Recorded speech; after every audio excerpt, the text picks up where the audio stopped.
You're painting a sunset, so you reach for that titanium white to create the brilliant rays of the sun. But instead of glowing, it looks pale and chalky, like a sticker pasted on top of your canvas. For years, I only used titanium white because it was the universal recommendation for lightening a color. And honestly, it was a way to save money because I wasn't even sure if my work was any good yet. Today, I'm going to show you the secret weapons of Naples Yellow and lead white. By the end, you're going to know when exactly to reach for that lead white to create the glowing skin tones, when Naples Yellow is the only way to paint a real sun, and where titanium white is actually the right choice. Imagine you're painting this brilliant blue vase. You've nailed that mid-tone, beautiful, rich blue, but now you need to move to the lit side of the form. To get there, most artists reach for the obvious button on their palette, titanium white. But check this out. While titanium white lightens the value to the correct level, the intensity, the vibrancy of that blue dies instantly. It doesn't look like a blue object in the light, it looks like a chalky pale pastel from a 90s baby nursery. You've hit the right value, but you're nowhere near the chroma needed to make that object look like its true self. This is where the Chroma Tug-of-War begins. You realize the blue looks dead, so you try to add more blue pigment back in to fix it. But because your blue vase is darker than your target light, the value gets darker again. So you add more white. Now you're stuck in this loop because you're fighting the very nature of the paint. If you find yourself in this constant tug of war, you need a repeatable process for managing your palette. I've recently done a video on a 4-step calculation to create an invisible color match. You can go ahead and check it out in the link in the description below after watching this video to better understand how you can use your full palette as a proper calculator to match any color in 4 simple steps. When you reach for titanium white to lighten a colorful object, you enter that tug of war that you cannot win. Titanium white is actually a high tinting strength lightening agent.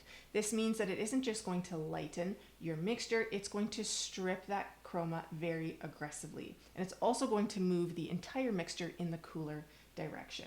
So if titanium white is not the right button to press on your palette, then what is? This is where my secret weapons come in: Naples Yellow and lead white. Naples Yellow is your go-to when you need to keep a mixture warm while you lighten it.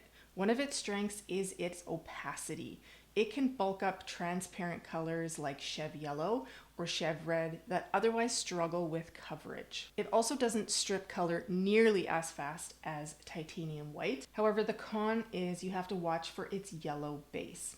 If you try to lighten a blue with it, you'll accidentally turn your mixture green. Then we have the real heavyweight, lead white, sometimes called Cremnitz White. Its superpower is the fact that it has a low tinting strength. Because it isn't as aggressive as titanium white, it acts as an effective tweak. It nudges your value lighter without stripping the life out of your chroma.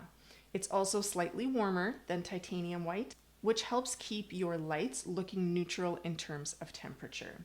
The main cons here is that it is transparent. Therefore, it's going to thin down your paint mixtures rather than bulk it up like some of the other lightening agents. An important note here is that it is toxic. Therefore, safety is non-negotiable. Important to wear gloves while you work. Make sure that you wash your hands thoroughly and do not eat or drink while at your easel. As you can see, while I'm mixing equal parts of both Naples Yellow, lead white, and titanium white into these high chroma colors, notice how the Naples Yellow keeps the mixture warm and gives it some weight on the palette. Now look at the lead white mix. See how the colors stay vibrant.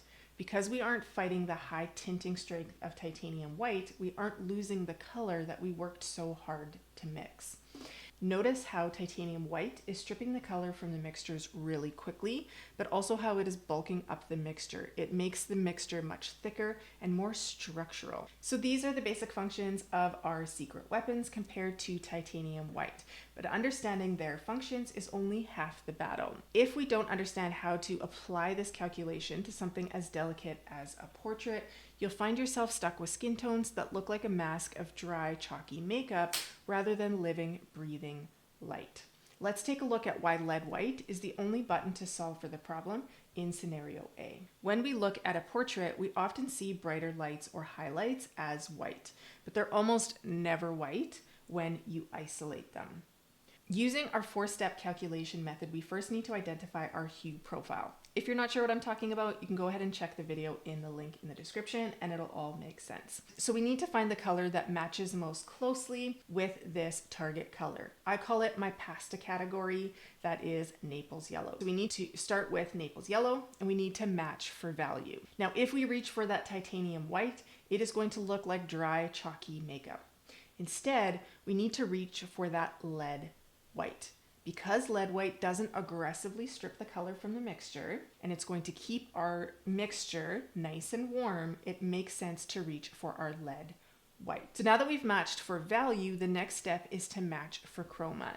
Now our chroma is very nearly identical here, so we can move on to our tweak instead of chroma. For the tweak, I'm going to be using my Mattern Crimson because I see there's just a touch more purplish red in this mixture. To me, it looks like it's missing a little touch of that red wine. Using lead white here as a lightening agent creates a glow. Now the calculation is going to change when we move from skin over to scenario B, which is a landscape. To paint the sun, you need the purest, warmest light possible. If you try to lighten a bright yellow with titanium white, it becomes a pale, weak pastel that looks like a sticker.